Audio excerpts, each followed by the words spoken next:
এটা পৃথিবীব্যাপী যত রকম বিক্রি আছে, বাদাম থেকে বিমান, কেউ বাদাম বিক্রেতা আছে, কেউ বিমান বিক্রেতা আছে, নাই ভাই? সব জায়গায় একই কৌশল, পুরনো ক্রেতার কাছে বেশি বিক্রি করো, নতুন ক্রেতা খুঁজে বাহিনী করো। যদি আপনারা কেউ নেটওয়ার্ক মার্কেটিং এ সফল হতে চান, সাফল্যের শীর্ষে পৌঁছাতে চান, তাহলে আপনাদেরকে সেম দুইটা কাজ সবসময় করতে হবে, প্রতিদিন মাথার মধ্যে রাখতে হবে। আমার কাস্টমার, এক্সিস্টিং কাস্টমার কারা, কাদের কাছে নথিতে আমরা এই পণ্যটা বিক্রি করছিলাম বা কার কাছে এই পণ্যটা বিক্রি করছিলাম, তাকে খুঁজে বের করে তার কাছে পরের মাসে, পরের বা পরের কোয়ার্টারে তাকে আরেক পিস পৌঁছে দেওয়া। ক্লিয়ার? यस। নাম্বার 2 হচ্ছে শুধুমাত্র পুরনো পার্টির কাছে বেশি বিক্রি করলে আপনার মন বিক্রি বাড়বে না। কেন বাড়বে না? কারণ আপনি গত বছর 10 জনের কাছে 10 টাকা করে বিক্রি করে 100 টাকা বিক্রি করেছেন। ধরেন, বোঝানোর জন্য বলছি, এবছর আপনার টার্গেট 120 টাকা। আপনি স্বীকার করবেন না, কারণ যখনই আপনি যতই গুণ প্রকাশ করবেন, যতই কোয়ালিটি বুঝায় দিয়েছেন, বলেন স্যার এই কোয়ালিটির কারণে দাম একটু বেশি, কাস্টমার সঙ্গে সঙ্গে ওই তো বেশি একটু ছেড়ে দেন, বললাম ভাই আমি জানি অনেক কথা বলে ফেলেছেন, একটা কথাও তার কানে ঢুকে নাই, কানে করে শেষে গিয়ে আপনি স্বীকৃতি দিলেন এই কারণে দাম একটু বেশি, সেটাই সে মনে রেখে বেশি। তাহলে আজকে থেকে কি করবেন? আজকে থেকে এরকম কথা বললে একটু ঘুরিয়ে কথা বলবেন, বলবেন স্যার জিনিস যেটা ভালো, দামটা মানানসই।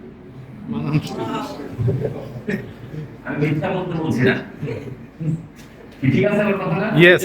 এটার দাম এর গুণ বলেন, 10টা গুণ বলেন, এইভাবে তৈরি, এইভাবে তৈরি, এই সব কিছু বলে অর্থাৎ স্যার আপনি বুঝতেই পারছেন এটা যেরকম জিনিস দামটা মানানসই।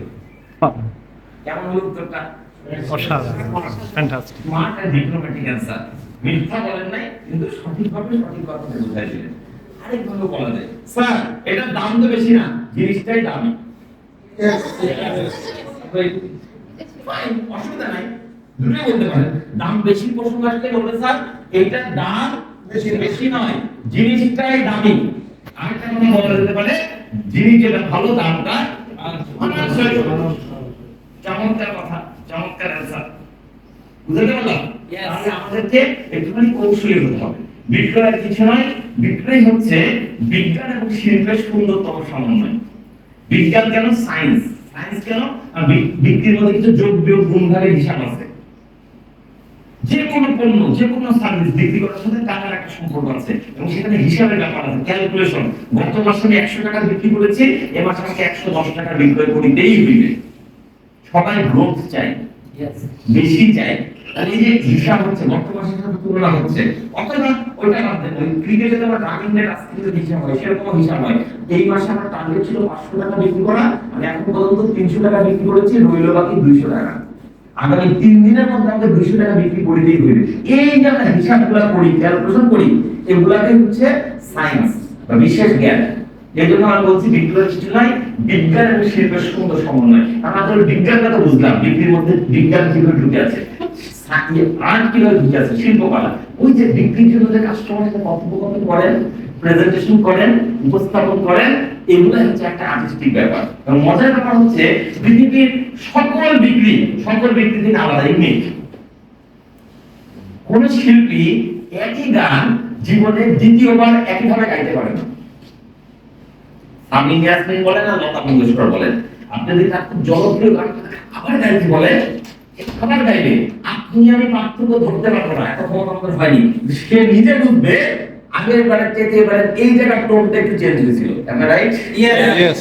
এটা তো সত্য, রাইট? আমি আপনাকে ধরতে পারবো না। একইভাবে পৃথিবীতে কোন ব্যক্তির সাথে কোন ব্যক্তির কোনো মিল নাই। আগের বার যে ঘটনাটা যা ঘটবে, পরের বার হুবহু সেটা ঘটবে না, হয় একটু কম অথবা একটু বেশি। এবার একইভাবে বলা যেতে পারে পৃথিবীর কোন ট্রেনার, কোন ট্রেনিং একই ট্রেনিং দ্বিতীয়বার করাতে পারে না।